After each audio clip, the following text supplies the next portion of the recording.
Bismillahirrahmanirrahim. فعرفت إبليس وجميع المفاسد. وبسم الله الرحمن الرحيم. قسمت رسول الله صلى الله تعالى عليه وسلم. For me, and I'm telling you, I lift up 60 gallons of water. And by the time I got done doing my proper lifting, right, squat technique, man, my leg muscles was like, woo. So look, I'm building up muscles. You gotta work for it. But whatever Allah has for you, it is free, monetarily. So if somebody's telling you to buy this, and this, beware. So my program is called I Hope. And that's a wonderful name. Allah guided me to it. Right? Because we have to have hope. Allah says, lose no hope, no fall into despair. We like to read the translation for you must gain mastery of your true faith. But really Allah says, lose no hope, no fall into despair. For you are already alone there. You are already above all. If you are truly a believer. You are already raised above everything. You are alone there. You're at the top. So I hope isn't coming with anything new. I don't have anything new to give you. Okay? It is the revival of the prophetic tradition or traditional way of healing and the fitrah, the natural way of living, which places the body in the right condition to do what? Heal itself. That's what the body always did. And when you were young and you had that strong immune system, you didn't worry about all that. Except for us who ate lots of junk food, right? And then I know what my mama did on the weekend. I ate junk food all week, and on the weekend I had to take X-Lac. Hated that chocolate. It made me hate chocolate. Like chocolate with no peanuts in it, I don't like it. Because it brought me an X-Lac. And I hated it, but that's how she was cleaning us out, right? Trying to clean you out from all that gook you ate all week. So what are these two things I'm bringing? The prophetic medicine and the prophetic way of life. Now, I put these up here because you'll hear the Muslims say, look, black seed has a cure for everything, right? And hijama, come on, get your hijama. All right, well, the Muslims are doing it. And they're still going home with all the diseases. Because you can't do one without the other. You have the prophetic way of healing, the prophetic medicine, you need the prophetic lifestyle. And that's the one that most people are not talking about. Dr. Sabi did touch on it. He touched on it in many of his talks. But I go a little bit more in depth and a little bit more up close with it. So, if we have the book with the answers to all things, like Allah has said, and I showed you, why are we unable to solve the health crisis we're in? Anybody? Can anybody tell me? Yes? Because we're accepting the self that tells us which is a lie. And we won't believe the natural way, the natural picture. Okay. And as long as we continue to believe the lies and the lies told us, we think the lies are true. And it's the natural way. Okay. Yes? I wanted to add to that is that society has convinced us that a pill will heal and take care of everything. Any illness you go, they got a pill to think, a pill for all kinds of everything.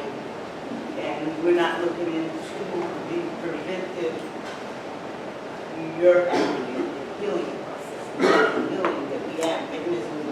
We have things in our body that will eat up the whatever, junk food and everything else. Okay, all right. Okay. Well, here's my answer. Should be here. Let me wait. It's not there. Where did I put it? Anyway, I can tell it to you by heart. My answer is what Allah says in Surah Al-Furqan. Ya Rabbi, inna qawmu takhadhu hadha Qur'ana mahjura. This is the Quran. Surah Al-Furqan, I believe it's verse 20. Look between verse 25 and 29. One of those verses. Our Prophet said, Allah says, he said, Ya Rabbi, oh my Lord, Inna qawm takhadha hadha Qur'ana mahjura. My people have taken this Qur'an as something to be abandoned. That's it. We've abandoned the Qur'an. So no matter what propaganda is up there, you'll never know. Now you're right, and you're right, but outside of the pill, they ready for it all. They already ready. Oh, you don't like the pill? You don't wait for the pill? All right, we got something else for you, right? We got alkaline water. We got, look, sister told me, look, I just paid $5,000 for our machine. I said, I'm sorry to hear that, sister. And she came to our water module. She came to our water module. She said, after the water module, she came, this is right there in LA. Right? She came over and said, sister, please tell me what you're saying is not right. I said, I just told you from the Quran. I'm going to tell you that's not right. Allah said it. She said, I paid $5,000 for this machine. I said, try to sell it back. SubhanAllah. Water, $5,000. That should scare you. That should scare you. I don't even want that kind of water. What are they doing? Alkaline. Oh, they're adding hydrogen, taking away all this. You're changing the molecular structure of the water. SubhanAllah. I'm not going to get into that because I have a water module. Okay? Now, this is viewer discretion advised. If you don't like to see tissue or flesh, please do not watch this video. And it's not that, it's a video about a tumor. It is a type of tumor now that's out that's extremely shocking. So if you don't think you want to see the tumor, you can cover your eyes. But it's very informative and very important for me to show this. Neurologist Dr. Graham Huseman has just performed a CAT scan on his patient Kira Hartley and found a problem far bigger than anything he's ever encountered. There's this big, complex mass on the right ovary. It was about a foot by a half of a foot, and it had multiple different textures and densities in it. That was most consistent with the teratoma. A teratoma is a tumor that contains cells from other parts of the body, like skin, hair, teeth, and even eyes. The one inside Kira is about the size of an NFL football and is partially composed of brain tissue. Her immune system produces antibodies to attack the mutant neurons, but they also assault her own brain, resulting in Kira's bizarre behavior and seizures. Brock and Tanya are shocked to learn that Kira's body has been invaded by something so monstrous. I couldn't help but wonder, how do you get something this big into you? Ovarian teratomas can expand by more than ½ an inch per year. Most are discovered before they get too big. But if left unchecked, they can become so massive that they damage the surrounding organs. One of the largest ovarian teratomas ever reported was about the size of a basketball and weighed more than 5 pounds. Later that day, Kira is rushed into surgery to remove the teratoma. Doctors make an incision in her abdomen and extract the massive growth. When they open the tumor up, it reveals a nightmarish jumble of body parts. It had hair. There were small collections of bone. There was esophageal tissue, tracheal tissue, and then there were nervous tissue.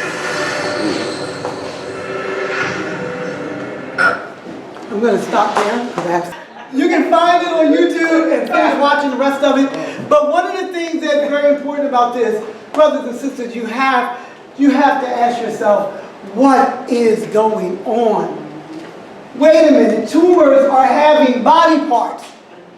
We're carrying baby tumors that are almost like humans.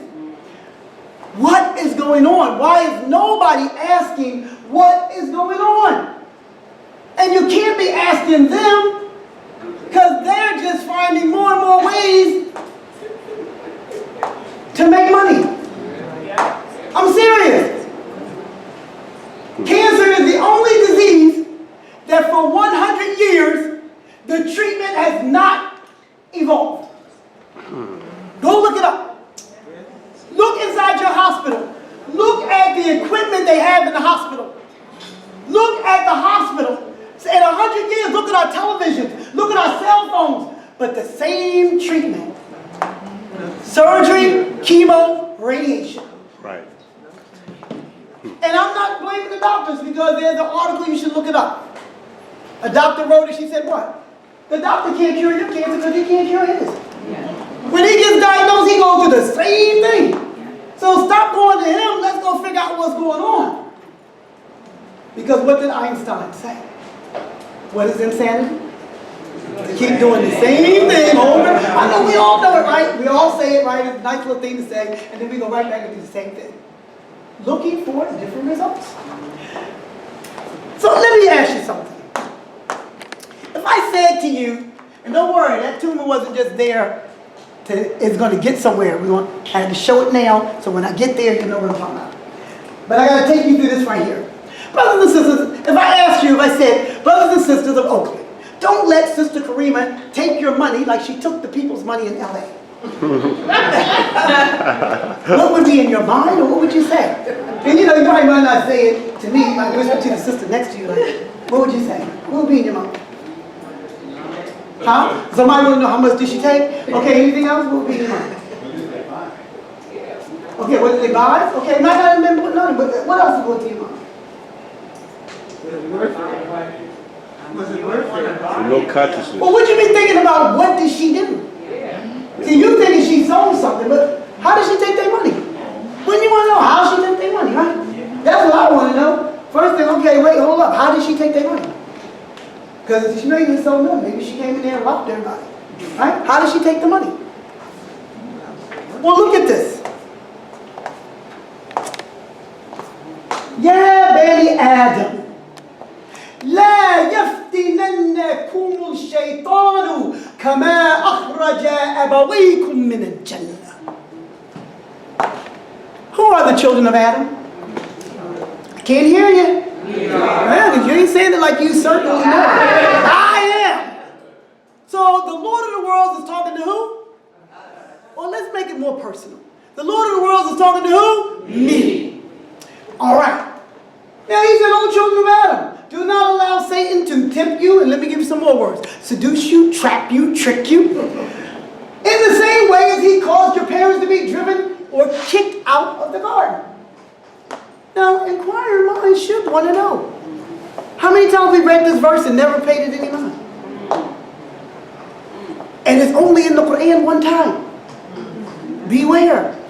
When Allah only puts it one time, oh, it's going to come back. It's going to come back. And it's going to come back on that day. Because the one-time verses are the ones that prove you don't go through the Quran. My teacher taught me that. The one-time verses are the proof you don't go through the Quran. What do we mean by that? Those who drive back and forth to work, there are some things you notice, right? But what about the ones that walk back and forth? They always find something new in the neighborhood. I know, because I'm a walker. So because we're constantly in the Quran, Allah is even going to bring it to you. He's going to bring it to you. So if you're never in there, you won't know this. You won't know that this verse is there. Now the Lord of the world is telling you, so you got to think now, well, what did he do? Because we can't let him do it to us. Right? So how does Satan tempt our parents? And what did he entice them to do that caused them to be expelled from the garden? I told the cameraman, you got to have a good arm. Sister Karimah was like, he just arms. He making it happen, alhamdulillah. Sorry about that. Okay. So what did he do? So how did he tempt them and how did he entice them? So he seduced them and tempted them through what? Deceit.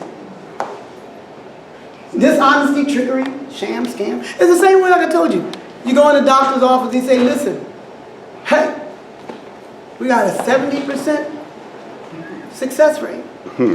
But what if he said, and we now, by the way, we also got a 40% death rate. Hey, he said that to you, you might want to think, like, whoa. Even you might even just say, well, doc, why did the 40% die? You'd say something. You hear success rate and that's it. You might just, yay, bring it on. I'm in that most of us are not, to be honest. Come on, how many friends, loved ones, co-workers have we already married? And by 2030, 90% of us will be walking around with these things. Okay? So, here Allah says, I'll come back to that. I don't know what that was. Here Allah says, and He already beforehand had taken it, with that yet? Here it is. Thereupon Satan whispered unto the two with a view to making them conscious of their nakedness, of which they had been unaware. And he said, your sustainer has but forbidden you this tree, lest you two become angels or you live forever. Right? Then he said, and he swore that he was their sincere advisor. And thus he led them on with deluding thoughts, right? But as soon as the two eaten, now they like to say tasted, but Allah says akala. They ate. So this deceit was a deceit to make them disobey. And this disobedience had to do with what? Food. What did the Lord of the world say? Oh, children of Adam. I want you to keep reflecting on that verse. Oh, children of Adam, don't let Satan seduce you, trick you, trap you, deceive you, as he got your parents kicked from the garden. So it has something to do with food, eating, in disobedience to Allah. Now what happened when our parents listened to Satan? Well, first before the kick out, they were stripped of their what? Their garments, right? Which garments? Was it physical or spiritual? I hear somebody say spiritual. I heard somebody say physical. All right. Well, since this is not my course, I don't have a long time to play with your minds and all that, so I'm going to help you get through this real fast. It was spiritual.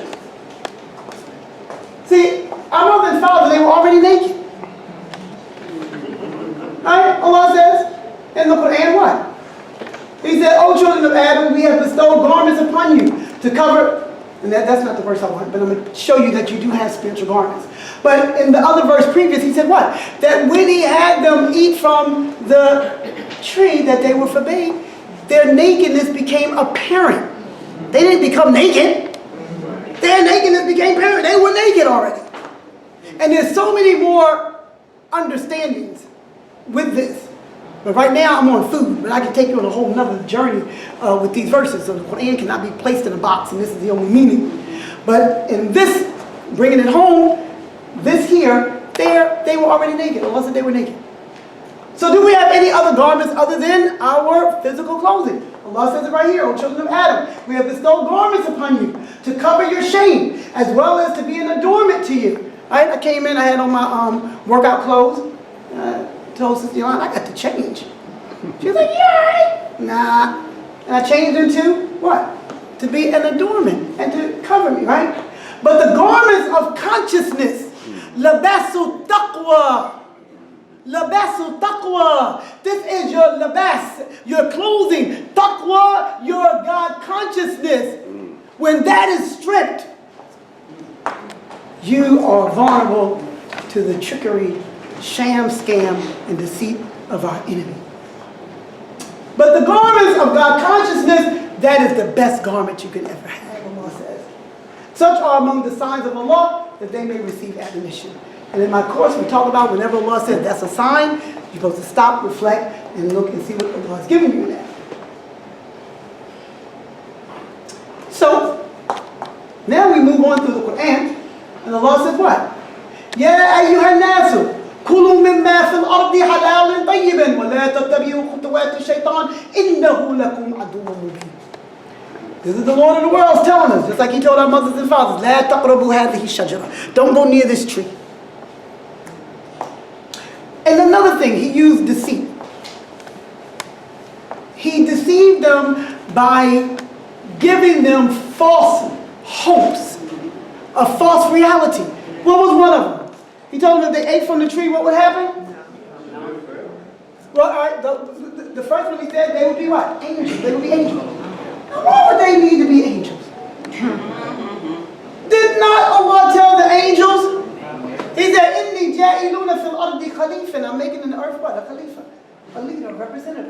And he told the angels to do what? Bow down. Right? Satan, how dare you? They have to bow to me. Why do I need to be angelic? Right? And what was the second thing? Live forever. Allah says, I'm making a representative in the earth. They were already destined to come here. We have to come here. That's a whole nother talk. Our first module, man, food, and spirituality. So we have to come here. That was already designed. Even this that happened between Satan and all, that was part of the design. So that you would win here. But because you don't know what's happening, that's why we ain't winning. We gotta get in the book and see what happens. So we see Allah already prepared us. All that happens so that we be ready to battle and win here. But then there's another verse in Surah Taha, Surah 20, that he said, eat from this tree. And your Lord doesn't want you to eat from it because if you eat from it, you will have a kingdom that never decays. Now, what kind of kingdom exists that never decays? Come on, brothers and sisters, y'all should know it because we live in it. We don't want anything to go bad. We don't want anything to deteriorate. Right? You got your canned goods in your house. Come on now. You know, you hold them, some of them, you hold them, you go in there, they got rust on the top, God forbid that's inside. You got rust on the top, right? You wipe that off, right? Waiting for a stormy day, if something happened, look, like your sister told me, sister, I feel what you're saying, but let me tell you something. If right now World War III jump off, what you want to eat? I said, come to my program and I'll show you. But it won't be what's in that can. Okay, I haven't had a can opener in 6 years. Okay? A kingdom that never decays. I don't have time to teach you all this. It's module 4 for the food module. But we're wondering why we're developing these type of tumors, right? They're going to talk to us soon. Ooh, even beyond that. The preservative is probably the least of your worries. Okay, so eat from that which Allah has provided for you, wholesomely lawful, and be grateful for the favors of Allah if it is He whom you serve. Now, the reason why I have to have a 2-week program is I have to deprogram you. Because I know, and the reason why I know what you think when you read these verses, because I used to think it. Right? We read the same books and tafsirs and everything. So we see, okay, well, we are eating what Allah has given us lawful on earth. But are we really? Today, hopefully, you'll be able to see some of that. Okay? Now, right here, this is from our module 2. This is the human cell, the plant cell, and the animal cell. And usually in my program, I will have these cells and no names are there, and I have like a little game. I make everybody work together in groups, and you have to tell me which one is plant, which one is human, and which one is an animal cell. And the reason for that, I just want you to see that what they all have in common. Okay? How Allah has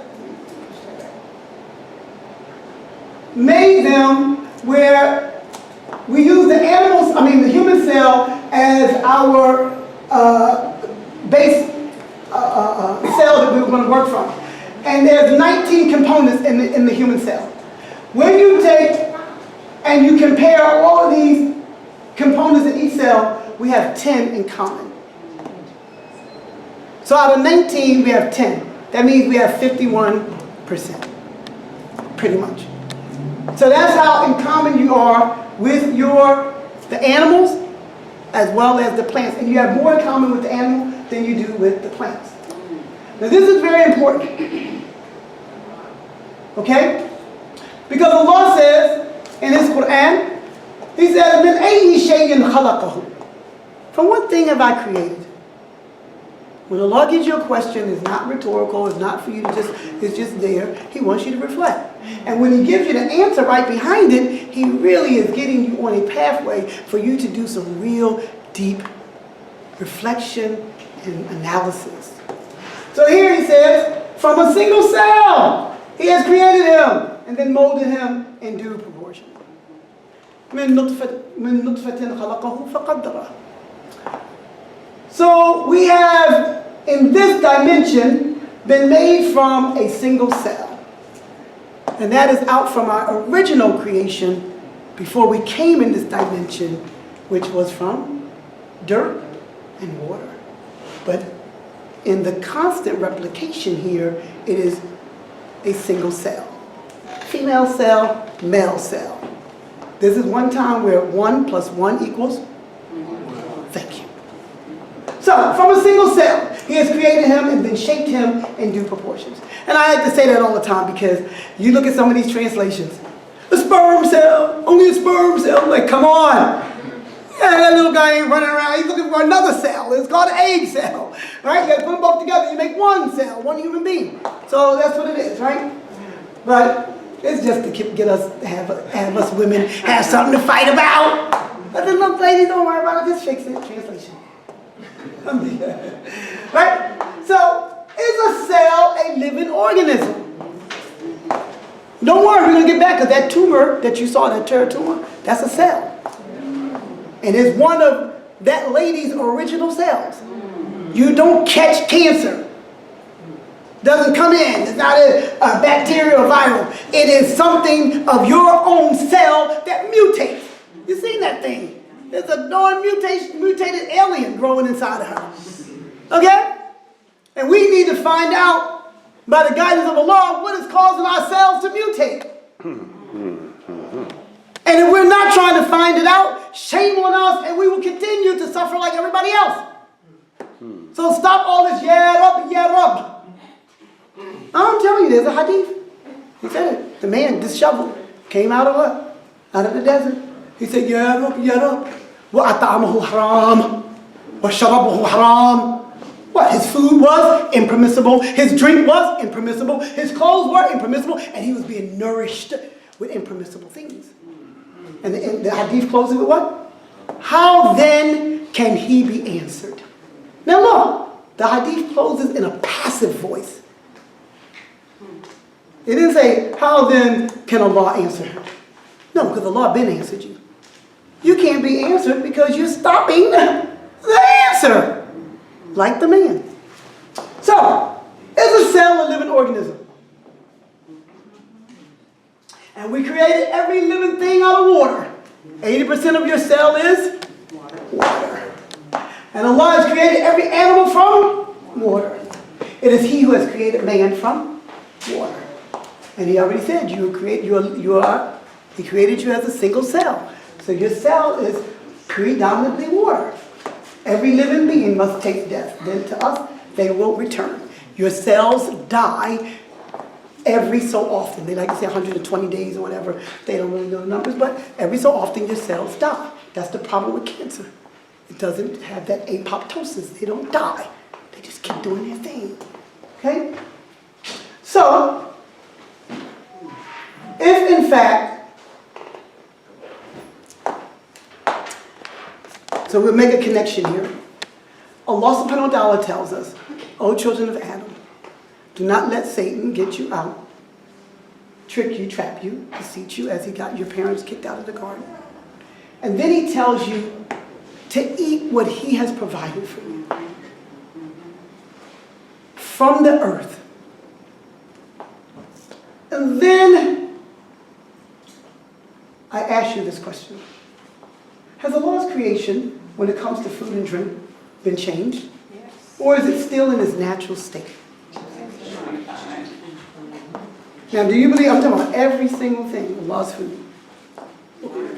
Can you find any of His natural food? Now, when people say yes, I'm coming to you. Tell me where, because I'm looking. Tell me where I'm going to go. Where? Even there, like you can find the heirloom seed. And I was waiting to hear all the answers, right? And they're the norm, like she said. She said everything is blue, even the Arab's blue. Like she said, you get the heirloom seeds, it's going to be cool. Beautiful. Today, I'm going to give you something a little bit different as we move forward. And we're going to find out. Because if the food has been changed, and you and your food on a cellular level are the same, what happens when you eat it? It's going to change you. on a cellular level. Okay? So before I get there, I have to tell you, because we got some of the Muslims that say, well, wait a minute, halal, our halal food, and we are, everywhere we go, we see that word halal, we run up in there. So if halal is really the thing that should be, we should all be fine, right? So let's look at the word halal. What does it mean? What does halal mean? Yeah, I'm helping you out right there. If you look all the way down at the bottom, halalun, it means to be allowed, made lawful, to be permissible, right? Okay? This is a post I wrote when I was in West Africa. Some Muslims were really upset. McDonald's were putting pork grease in the coffee. So they shared that all around. But then they were so happy, they came back and said, look, y'all, it's a hoax. They don't put pork grease in the coffee, so that means you can go back to McDonald's, right? And I'm in Africa like, oh God, oh my people, stop it! Right? So I want guys read to these verses, all four of them. I'm going to read every last one of them. You can get the chapter and the verse, but they all say the same exact two words. Allah says, Ya ayyuhan nasu, kulu mimma fil ardi halalan tayyiban. Please listen to what I emphasize. Halalan tayyiban. وَلَا تَتَّبِعُوا خُطُوَاتِ الشَّيْطَانِ إِنَّهُ لَكُمْ عَدُوٌّ مُبِينٌ. He says, وَكُلُوا مِمَّا رَزَقَكُمُ اللَّهُ حَلَالًا طَيِّبًا. That's the second verse. وَاتَّقُوا اللَّهَ الَّذِي أَنْتُمْ بِهِ مُؤْمِنُونَ. The third one. فَكُلُوا مِمَّا غَنِمْتُمْ حَلَالًا طَيِّبًا. Last one. فَكُلُوا مِمَّا رَزَقَكُمُ اللَّهُ حَلَالًا طَيِّبًا. Each one of those verses have one, Allah has given you a fi'l amr. It is a command He uses, and eat, and eat. So that's the command. And what is He commanding you to eat? Halalan tayyiban. So, but when you go inside these translations, halal and tayyiban is usually translated as lawful and good. Well, that won't register with you if there's a conjunction there, because that means the conjunction is separating two nouns, okay, or two adjectives. But there's no conjunction in the Arabic. Bismillahirrahmanirrahim. فعرفت إبليس وجميع المفاسد. وبسم الله الرحمن الرحيم. قسمت رسول الله صلى الله عليه وسلم.